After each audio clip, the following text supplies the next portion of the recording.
My sister announced my salary at dinner to embarrass me. She stood up from her chair, tapped her wine glass with a spoon, and waited for the room to go completely quiet. Then she looked at me, smiled, and said the number out loud. Twice. 30 people heard it. My parents were at the table. Nobody stopped her. I didn't say a word. I just reached into my pocket, unlocked my phone, and placed it face up in the center of the table.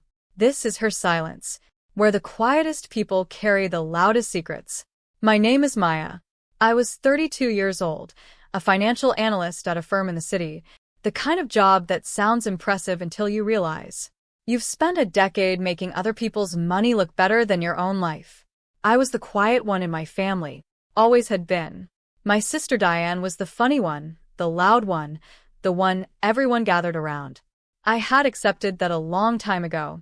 What I had never accepted, and never would, was being used as a punchline.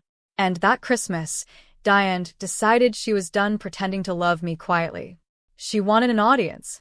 She got one. This wasn't the first time.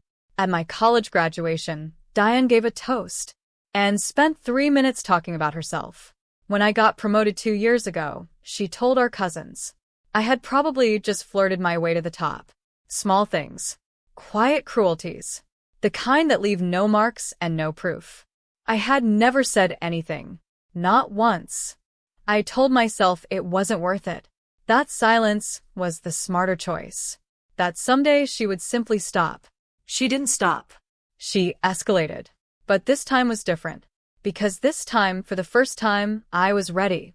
It was Christmas Eve. My parents' house. The big dining room with the long table. They only used for holidays. 30 people. Aunts, uncles, cousins, neighbors. The food was still warm. The wine was still full. Diane was in her element. She was laughing loudly, refilling people's glasses, working the room the way she always did, like it belonged to her. And then she stood up. She tapped her glass with a spoon. Once. Twice. The room went quiet. I thought she was going to make a toast. I thought finally she was going to say something kind. She looked directly at me, smiled, and said, "Has anyone asked Maya how much she actually makes?"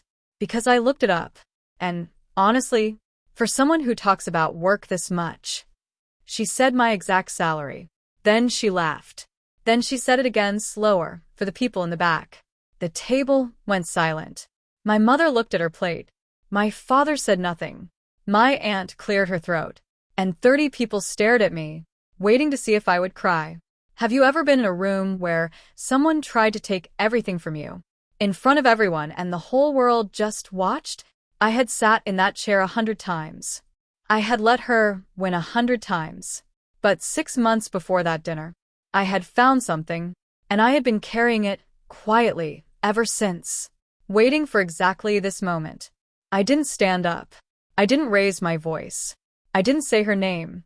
I reached into my pocket, unlocked my phone, and placed it face up in the center of the table. On the screen was a public court filing. Diane's company, the one she had been posting about for 2 years, the one she had borrowed money from 3 family members to fund, had filed for bankruptcy. 4 months ago. She had told no one. The table went silent. Not quiet, silent. My aunt leaned forward to read the screen. My uncle put his fork down. My father looked at Diane. Diane's face didn't collapse all at once. It went slowly, like a building coming down floor by floor. I looked at her, picked up my glass, and said, "Merry Christmas, Diane." Diane left the table 10 minutes later. Nobody asked her to. She just stood up and went upstairs alone. My mother came to me in the kitchen that night. She didn't apologize. She just said, "You didn't have to do that here." I know. I chose to. I used to think silence meant weakness, that staying quiet was losing. But I learned something that Christmas. Silence is only weakness when you have nothing in your pocket. When you do, it's the sharpest thing in the room. Has someone in your family ever tried to embarrass you publicly? Tell me what happened in the comments. I read every single one. If this story felt familiar, her silence is more.